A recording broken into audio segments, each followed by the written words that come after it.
तो आइए जानते हैं, आजादी के बाद जैसे ही नेहरू के हाथ में भारत की बागडोर आई तो उन्होंने ऐसे कौन से फैसले लिए जो नेहरू की बड़ी गलतियां साबित हुई और भारत के लिए हानिकारक भी।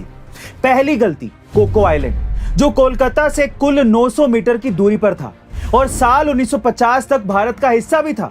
लेकिन नेहरू ने इसे बर्मा, जो कि आज का म्यांमार है, उसे तोहफे में दे दिया और आगे चलकर बर्मा ने इसे चीन को दे दिया। और अब आए दिन चीन यहां से भारत के लिए नई नई और बड़ी बड़ी मुश्किलें पैदा करता। और अब सुनिए नेहरू की तीसरी सबसे बड़ी गलती। साल 1953 में अमेरिका की तरफ से भारत को यूएन का स्थायी सदस्य बनाने का प्रस्ताव दिया गया था और तब उन्होंने प्रस्ताव ही ठुकरा दिया और चीन को स्थायी सदस्य बनाने की वकालत करने लगे। और इतिहास गवाह है, तब से लेकर आज तक चीन ने अपनी सदस्यता का इस्तेमाल भारत के खिलाफ ही किया है। और इतने सालों की कड़ी मशक्कत के बावजूद भी भारत आज भी यूएन का स्थायी सदस्य नहीं बन पाया है, जो दशकों पहले आसानी से बन सकता था। बलूचिस्तान के राजा भी भारत में विलय करना चाहते थे, लेकिन नेहरू ने इसके लिए भी साफ मना कर दिया।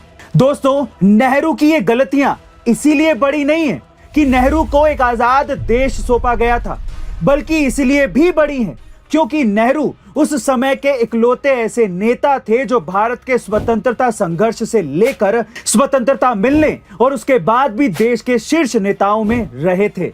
तो क्या अनुभवी नेहरू ये नहीं जानते थे कि देश के लिए सही क्या है और गलत क्या है?